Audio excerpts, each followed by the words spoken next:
Part 1. You will now hear a conversation between a man and a girl. The interaction is related to booking a room as paying guests. First, you have some time to look at questions 1 to 5.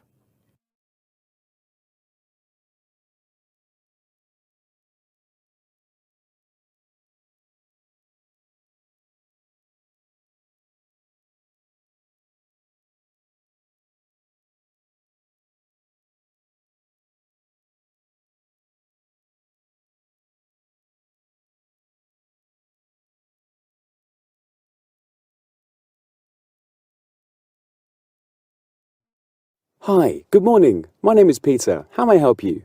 Hi, my name is Lisa. I've come to know that you hire out rooms as paying guests to overseas students.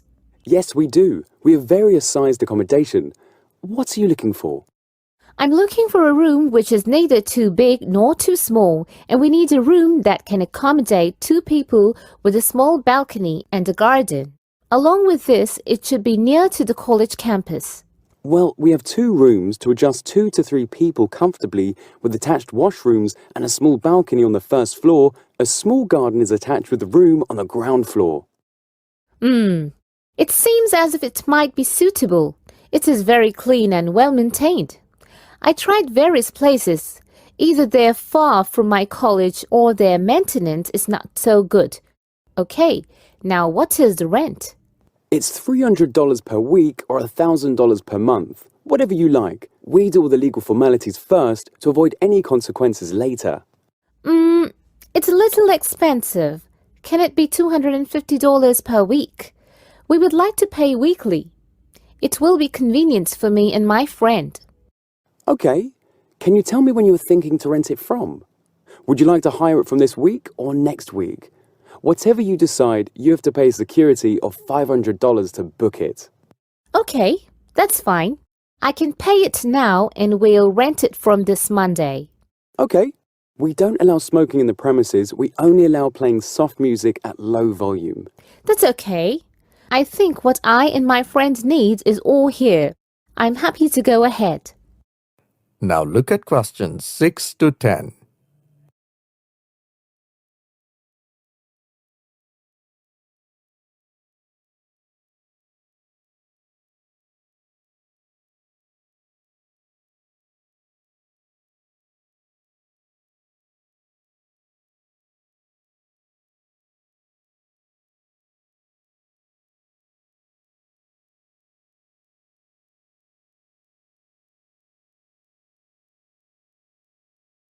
Now listen to the second half of the recording and answer questions 6 to 10. Can you give me your college identity information? Yes, sure. Then you'll have to fill in the tenant register form. What's your college ID number? It's written on my college ID card. It's 59255180099. Fine. And which department? It's Department of Fine Arts, B Block. Okay, so that's B Block, Fine Arts Department? Yes, that's right. And contact number? My landline is 553297 with the code, but I'll give you my mobile number, which is 0999-888-1790. Okay, 0999-888-1790. Anything else? I need the same information for your roommate also. Okay. Her ID number is 925-9696-970. And she is from Law Department, A Block. Her contact number is 088-99-702-590. One last thing, your home country. Oh, I belong to Korea and she's from France. Oh, that's great. My father belonged to Korea and my aunts are living in France. Oh, one last thing. I forgot to write your names. My name is Lisa Lincoln and she is Susan John. Is it Lisa Lincone and Suzannejohn?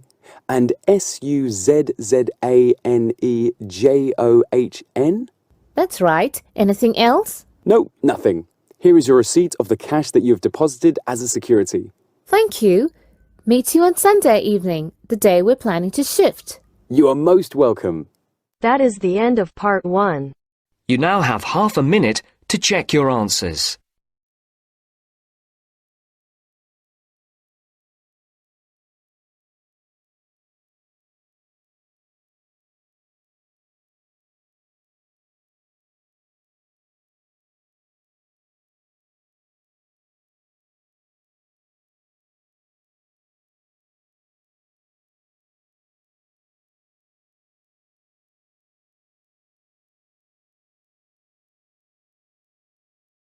Now turns to part 2. Part 2. You're going to hear about a city plan shared by a councillor with the citizens. First, look at questions 11 to 13.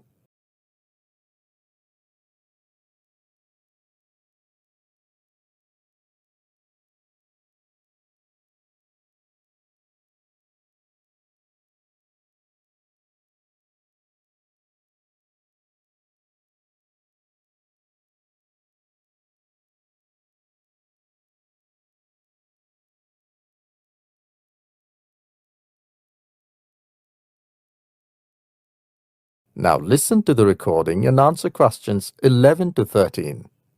Good afternoon, ladies and gentlemen. My name is Councillor Rosie Michael, and welcome to the yearly meeting about the development of the city. The meeting is specially related to the site in the city centre, which has been lying unused for more than a decade. There has been pressure on the council to use the land to build a shopping mall. However, we have been encouraged by people to use the land for the welfare of people, as it is a central place of the city, so it should be used for the benefit of the community. And now I have the pleasure to announce that the project which has got approval is a sports centre, a park and a small library. I'm also pleased to announce that many local organizations have come forward to sponsor the projects which will help the government to complete it in a shorter span of time. A more detailed plan is available on the Council's official website. In the meantime, I'd like to show you the plan on the screen. Now look at questions 14 to 20.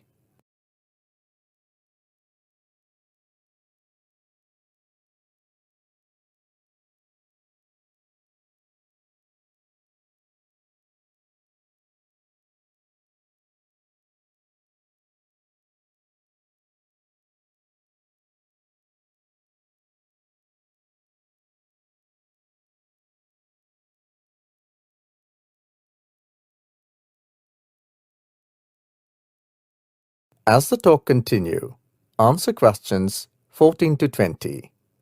Starting from here, we can have a look at the Arena Street, where the main entrance to the sports centre is there. On the left side of the entrance, in the bottom left, the block is for a big hall for indoor games, open area for 2 football pitches and 2 for cricket, 4 tennis and volleyball courts. On the other side of the entrance, there will be another hall with the capacity to accommodate 500 people at a time. This will be an auditorium to conduct workshops and local functions. There will be another entrance on the top right which leads into English Street. Here in the center of the area, we will have a big light fountain which will be connected with part north, south, east and west to the different areas of the sports center.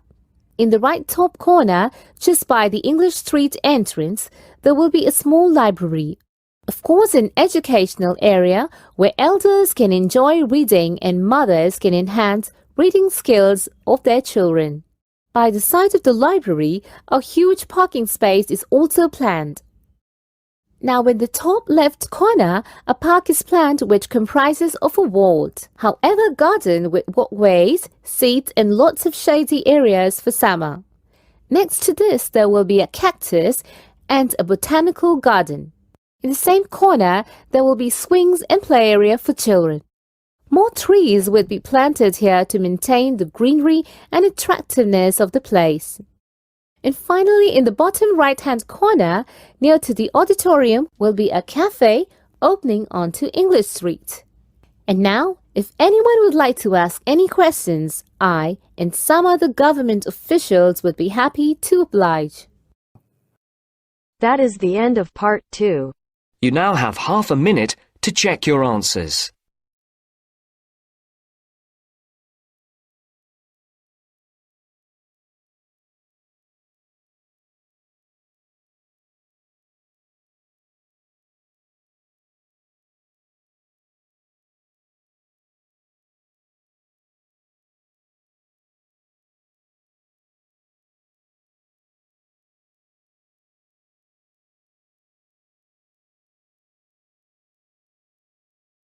Now turns to part 3. Part 3. You will hear conversations between a lecturer and a student. Both of them are talking about the taste of music among students. Now look at questions 21 to 24.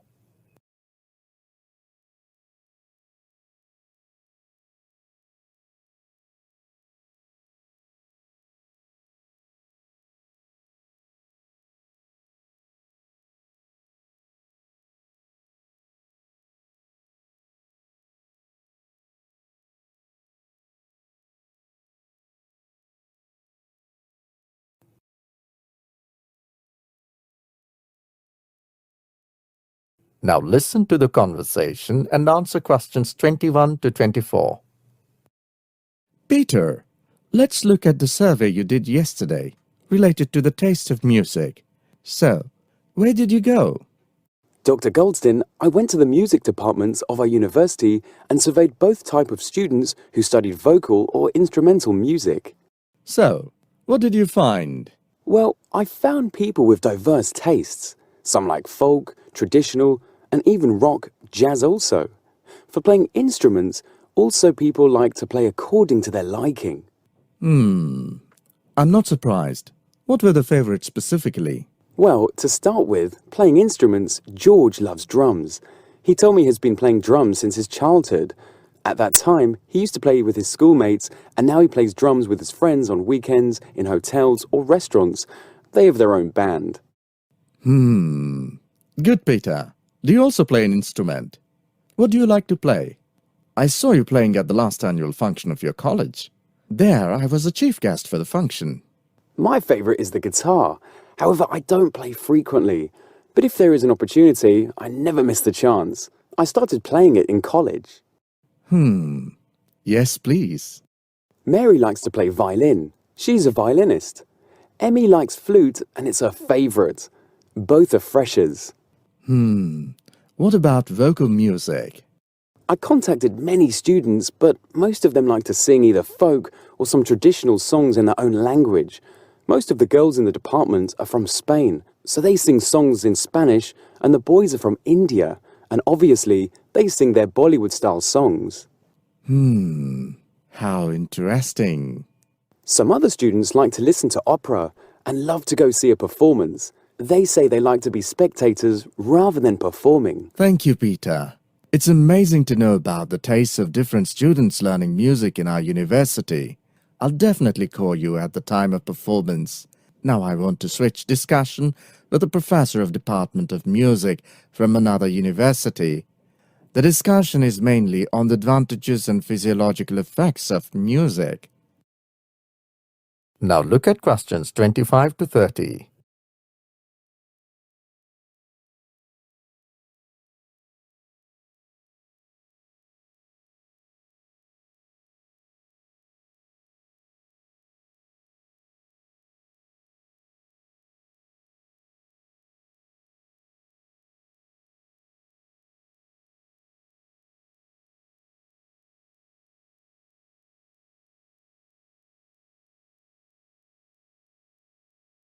As the talk continues, answer questions 25 to 30. For the purpose of this discussion, I'm going to divide this talk into two parts. One is advantages and the other is physiological effects of music. Under advantages, we'll talk about music as a leisure activity and music as a career. As a physiological effect, music stimulates and calms us. In front of me is sitting Dr. Roger from Music Department of Alexandria University. Let me ask a question. How is music perceived in your department? Well, students study music more for career. Hardly any people study for leisure. The students opt for either their own musical brands or groups and start organizing live concerts, or some others become music teachers, mentors in schools, or even lectures in colleges and university. Right. So you mean to say diversified options are open to people who study music. Now, what do you say about its physiological aspect? It's great. It seems that music stimulates blood circulation, and the fast music even increases the heartbeat, blood pressure rises, and blood flows quickly into the body. This is the result of exciting music, which is beneficial. Music has another side. In case of soothing music, the body and mind feels relaxed, and there is a feeling of calmness. It helps in getting relaxed, refreshed, and rejuvenated. So people enjoy music in their own way. It's really nice to know a lot from you about music and its utility. I think this will help not only the general people, but also the students studying music. Thank you for giving time. Thank you, from my side also. That is the end of part 3. You now have half a minute to check your answers.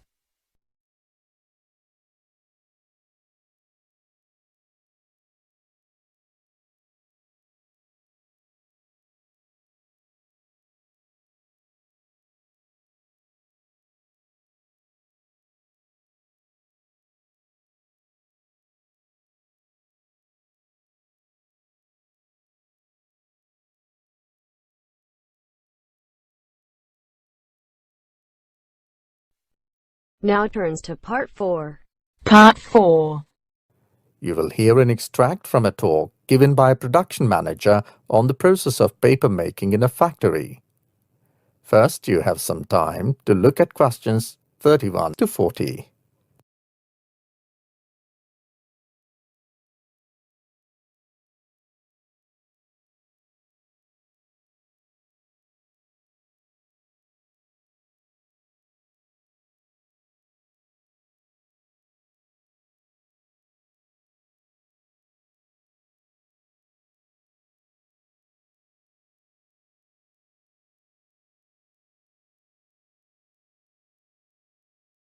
Now listen carefully and answer questions. Paper making is the process of making paper, a substance which is used universally today for writing and packaging. In paper making, a dilute suspension of fibers in water is drained through a screen so that a mat of randomly interwoven fibers is laid down. Water is removed from this mat of fibers by pressing and drying to make paper. Since the invention of the Ford denier machine in the 19th century, most paper has been made from wood pulp because of cost. But other fiber sources such as cotton and textiles are used for high-quality papers. One common measure of a paper's quality is its non-wood pulp content. Example, 25% cotton, 50% rag, etc. Previously, paper was made up of rags and hemp as well as other materials. Paper making, regardless of the scale on which it is done, involves making a dilute suspension of fibers in water and allowing this suspension to drain through a screen so that a mat of randomly interwoven fibers is laid down. Water is then removed from this mat of fibers using a press. The method of manual paper making has changed very little over time despite advances in technologies. The process of manufacturing handmade paper can be generalized into 5 steps. 1. Separating the useful fiber from the rest of raw material. Example, cellulose from wood, cotton, etc. 2. Beating down the fiber into pulp. 3. Adjusting the color, mechanical, chemical, biological, and other properties of the paper by adding special chemical premixes. 4. Screening the resulting solution. 5. Pressing and drying to get the actual paper. Screening the fiber involves using a mesh made from non-corroding and inert material such as aluminium, which is stretched in a wooden frame similar to that of a window. The size of the paper is governed by the size of the frame. This tool is then completely submerged in the solution vertically and drawn out horizontally to ensure a uniform coating of the wire mesh. Excess water is then removed and the wet matter fiber is laid on top of a damp cloth. The process is repeated for the required number of sheets. This stack of wet mats is then pressed in a hydraulic press very gently to ensure the fiber does not squeeze while drying. Sometimes the individual sheet is rolled to flatten, harden, and refine the surface finally. The paper is then cut to the desired shape or the standard shape A4, letter, legal, etc. and packed. The wooden frame is called a decal. The decal leaves the edges of the paper slightly regular and wavy, called decal edges, one of the indications that the paper was made by hand. Decal-edged paper is occasionally mechanically imitated today to create the impression of old-fashioned luxury. The impressions in paper caused by the wires in the screen that run sideways are called laid lines, and the impressions made usually from top to bottom by the wires holding the sideways wires together are called chain lines. Watermarks are created by weaving a design into the wires in the mold. This is essentially true of Oriental made of other substances, such as bamboo. Handmade paper generally folds and tears more evenly along the laid lines. That is the end of part 4. You now have half a minute to check your answers.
Join our free WhatsApp group to get daily latest updates. It's totally free.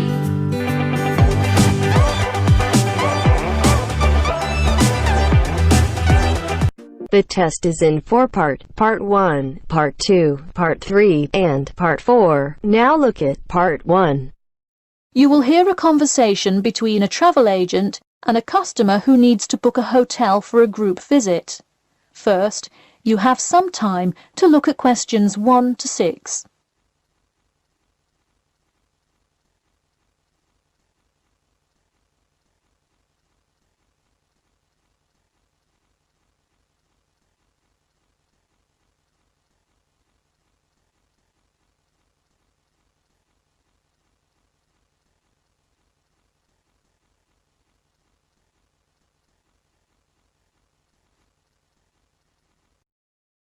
Hello, Elite Travel. This is Emily speaking. How may I assist you today? Hi, I have a group visit to plan, and I wonder whether you could help me decide on which hotel to book. I've narrowed it down to either the Winchester, the Royal Hotel, or the Star Hotel. I'm wondering if you have a recommendation. I would be happy to help. Those three are excellent choices. If everyone is booking hotel rooms independently, an easy way to do it is online booking. The Star Hotel offers online bookings at no additional charge. It sounds fine. Yeah, and you can even book the gorgeous sea view rooms if you act quickly. I'll consider that. It would be great since we're mostly first-time visitors to the area to get a nice view of the water. Now, are there handicap-accessible rooms? Yes, all three options have access for the physically disabled. Great. I should also mention that we'll be on a tight schedule, so we won't have much time to go out for meals. Which of these hotels serve food? There is a limited continental breakfast menu at the Star and at the Winchester. For a full restaurant and room service, the Royal Hotel is your best bet. Oh, wonderful. Could you tell me more about the restaurant? Absolutely. In the morning, there is a gourmet buffet or a la carte item, and after 11 a.m. lunch is served in the dining room. Dinners are in a nice, low-key but high-quality setting in the hotel's private dining room, and Fridays feature the house jazz band. How lovely. Is there a group discount? No, sorry, not at the Royal Hotel. Let me check on the others, though. Could I place you on hold for just a second? Sure, thanks. It looks like there is one at the Winchester. 15% off when you book 8 or more rooms. Really? Sold. We'll book at the Winchester. Wait, is it suitable for children, though? We'll have a few little ones in our group, and it would be great to have a way to keep them occupied. Yes, in fact it has a play place that kids just love, with slides and swings and everything. Definitely a good hotel to bring the kids. Okay, great. Before you hear the rest of the conversation, you have some time to look at questions 7 to 10.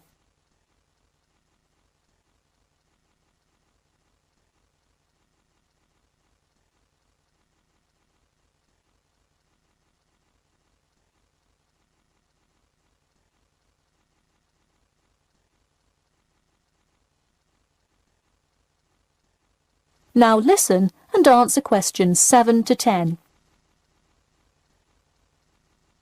So now I know where we'll be staying. What next? Should I go ahead and book transportation and assign rooms and everything? Well, for now there are only a few things for you to take care of. We will hold a block of rooms for you as soon as you send a deposit. I recommend booking as soon as possible, so you probably want to send the invitations as soon as you know how many rooms to hold. Oh, right. Okay. I'll send the invitations and put down the deposit. Is there anything else I should take care of? Great! And don't worry about this now, but sometime before you arrive, do let us know if you'll be requiring our transport service to and from the airport. I'll make sure to let you know. Does that incur a service charge? Or perhaps a tip? Or some presents to show our gratitude for the personal car service? Oh, don't worry about it. It is a free service, so if you would like to tip, you are welcome to do so. But hotel drivers do not accept gifts. Thanks for your help. My pleasure. Enjoy your stay at the Winchester. You now have half a minute to check your answers.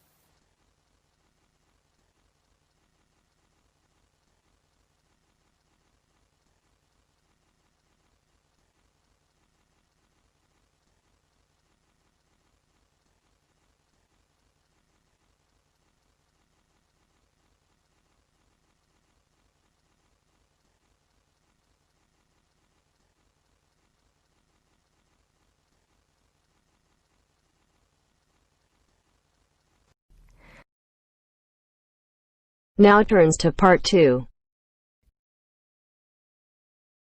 You will hear a talk about the 11th Annual Durham County Car Exhibition. First, you have some time to look at questions 11 to 16.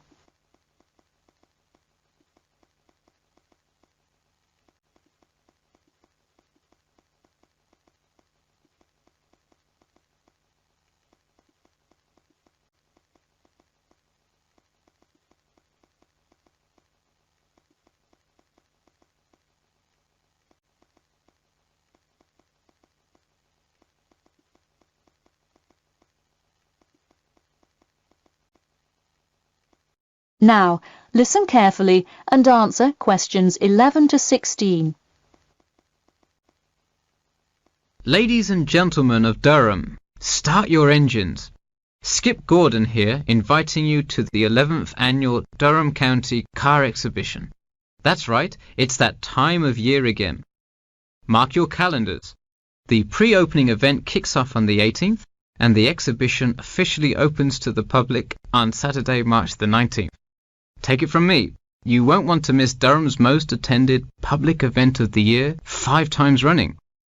You don't have to be a motorhead to appreciate the finest cars, both new and old, in existence today, but it helps. Be one of the 70,000 people to see everything from big rig monster trucks to good old-fashioned classic hot rods. Get your tickets now. Admission is £10 for adults and £5 for children during off-peak times, and £20 for adults and £10 for children, and senior citizens on weekends and for full-day passes. Come see vintage classics, bid in the auctions, and even test out a few on the Winners' Circle racetrack. An insider tip: weekends are the exact time when all of the best attractions take place, but to avoid Saturday crowds, join us this Sunday. You'll see me, Skip Gordon, and all your friends from WKXP there this Sunday at our very own booth, so stop by and say hi, and you might just win a prize of your own. A new attraction this year will be the addition of a new car category, electricity, namely the electric car class. See displays from Toyota, Honda, and you guessed it, Tesla.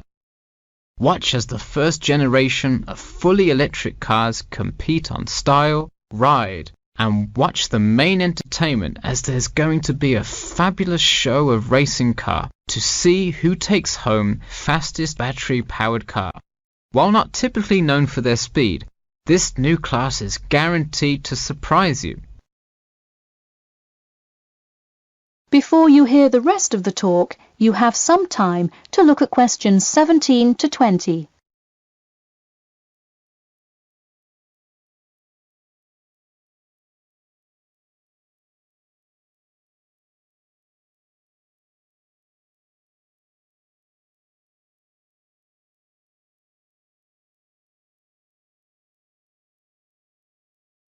Now listen and answer questions 17 to 20. Get tickets before they sell out. Last year's tickets sold out fast, so we upped the attendance this year. That's right, more seats. But don't wait. Act now and save. That's right, if you buy your tickets before this Friday, you'll get 2 for the price of 1. That's right, 2 for the price of 1. And don't worry, kids, just like last year, there's something specially for you. Wreak havoc on the road with the Kids Crazy Cars ride, and then race around the Tiny Tykes track in your favourite child-sized race car. Meanwhile, Mom and Dad can take a spin in a ride a bit more than their size. We're rolling out a massive dirt track so you can get behind the wheel and test drive something a little more adventurous. Put the pedal to the metal in a 4x4 SUV as you go over bumps and navigate through twists and turns. You'll want to buckle up. You heard it here. Act now to get in on the fun at the Durham County Car Show before it's too late.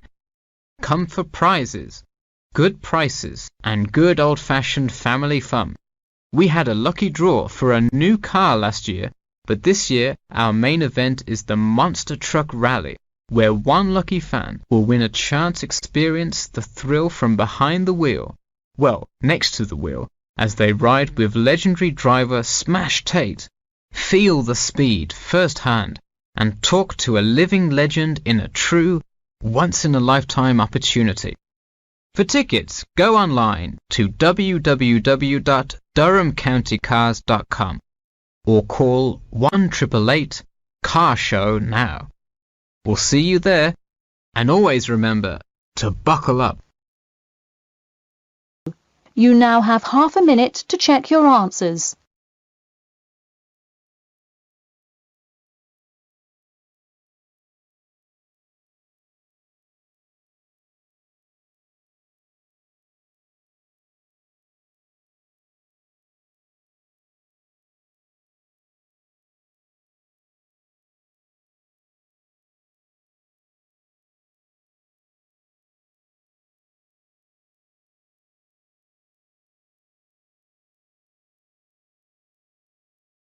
Now turns to part 3.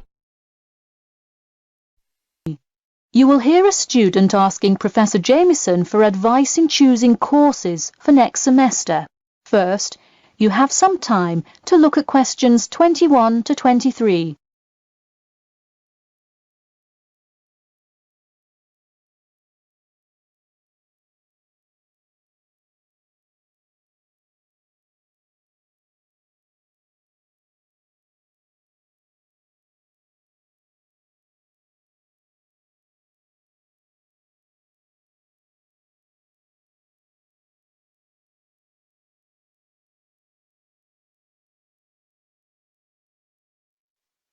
Now, listen carefully and answer questions 21 to 23.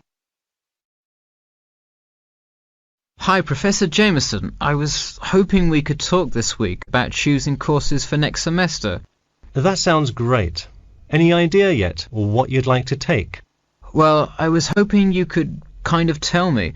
There are so many to choose from. I don't even know where to start. Sure. Well, first things first. Do you know what you will major in? It's important to take courses that are relevant to your career path. Well, I think I want to major in biology. I want to go to medical school, so it seems like it would make sense. I agree. If you like biology, it's definitely a good idea to focus on that, since so many of the requirements overlap. Okay, so I should take a few biology classes then? Yes, let's start there. You should pick 1 or 2 biology classes. Not just any biology classes, though. If possible, read online or talk to senior fellows and find out about the structure of the courses. You don't want to end up signing up for 2 classes that require labs in the same semester. You'll spend so much time in the biology department that you won't see the light of day. All right, good idea. I heard labs can be as long as 4 hours. That's true. And another thing, make sure the topic is either relevant to your major or something you're interested in learning about. It sounds obvious, but do not just take a class because you heard it was easy or because it does not require attendance. Of course not, though it would be really nice to have at least one class that's a little bit less rigorous than the ones I'm taking this semester. I barely sleep as it is with all this studying. That may have more to do with your study habits, though I don't disagree that your schedule is really difficult this semester.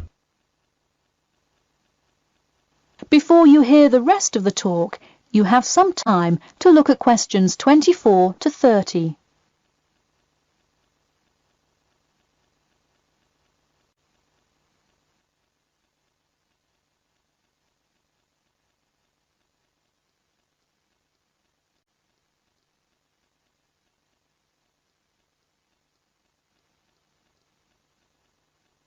Now, listen carefully and answer questions 24 to 30. So, any idea which biology classes you may decide on for next semester? Well, I was thinking of taking human physiology. It sounds relevant and interesting. I think it is an interesting class, but I would recommend against it. You're already in human anatomy, which also covers physiology, so it would be repetitive and probably not the best use of your time. If I already know some of the stuff, I could take it to boost my GPA a little bit. You could maybe do that, except the professor that teaches it is famous for giving out the fewest A's of any professor. Oh wow, never mind. Now, changing subjects. Have you decided yet on your research topic? Well, I actually decided. I don't want to do a research paper. I'm going to do a dissertation instead. I think I will much more enjoy coming up with a thesis and finding all the details to support it. I see. Didn't you already do some of the research, though? What happened to that? Well, I started doing research. Then the more data I collected, the more complicated things got. I realized I would have to take a lot more steps to randomize the sample, and then I realized I would need to control for more factors. I see. What kind of data collection did you do? I interviewed employees at the water treatment facility after Professor Dickinson recommended it. I understand. Well, the research paper could be much more outside work, but it may be worth it if that is what you're interested in. No, I am a lot happier just doing the dissertation. That's fine with me. Just remember, you need to finish your first draft and send it in soon. It's already the middle of February. Oh wow, it is, isn't it? I just have to finish it by the end of March, right? Yep, but don't forget, the date will really sneak up on you. Okay, I'll make sure to set reminders in my calendar. And who do I talk to about registering my dissertation? You should go to the department office and then talk to the secretary. I thought I needed to talk to the department head. Not for registering. If you need help developing your dissertation, that's when you should go to the department head. I see. And who would I see about getting access to the database of past research on my topic? That you can find in the computer lab, specifically in the office. You'll have to ask a lab technician to give you access. Okay, well, I'll go ahead and get started on that then. Thanks. You now have half a minute to check your answers.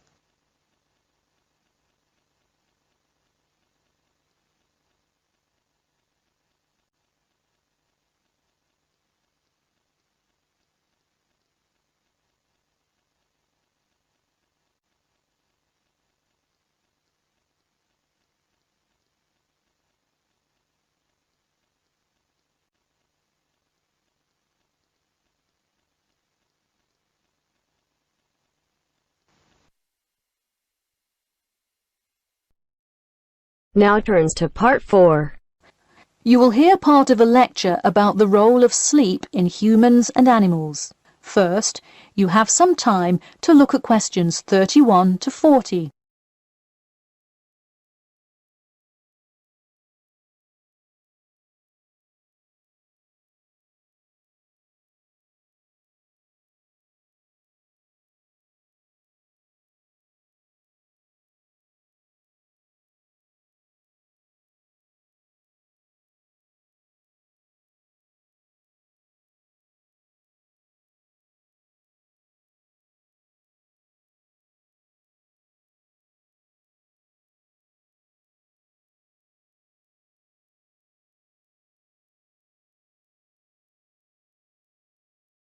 Now, listen carefully and answer questions 31 to 40.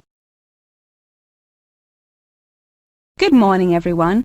In today's lecture, I'm going to talk about the role of sleep in humans and animals. Of all the biological processes in the animal kingdom, sleep is perhaps the most important. A human can survive for almost 2 weeks without eating, but did you know that 1 week without sleep can be fatal? It's even worse for animals, especially for those who must avoid predators. Without sleep, an animal is much less capable of avoiding an attack. This is the case for all animals, whether they are reptiles, mammals or fish. Let us look now at how different animals sleep, reasons for their ways of rest, and the potential problems they might encounter. In marine life, sleep must be balanced with breathing. For example, the dolphin must float to the surface as it sleeps in order to breathe. Like other large sea mammals, they keep one eye open and one half of the brain awake at all times to maintain some amount of consciousness required to breathe and to watch out for possible threats. They sleep with only one brain hemisphere in slow wave sleep. Birds also have unusual sleeping patterns, mostly due to being constantly on edge in the presence of numerous predators. They usually sleep quite lightly. For example, Swainson's thrush, also called olive-backed thrush, is a medium-sized thrush that takes hundreds of naps during the day, each of which lasts just a few seconds. While migrating, migratory birds tend to function well on micronaps. Horses, on the other hand, do most of their sleeping standing up. Scientists think that horses developed their habit of sleeping upright as a defense mechanism, a way of protecting themselves against predators, and a standing position keeps a horse in a constant state of readiness to race away if danger should approach. Also, horses do occasionally take short naps lying down. Horses are heavy animals with big muscles, but their bones are surprisingly delicate, so lying in one position for a long time could well injure a horse.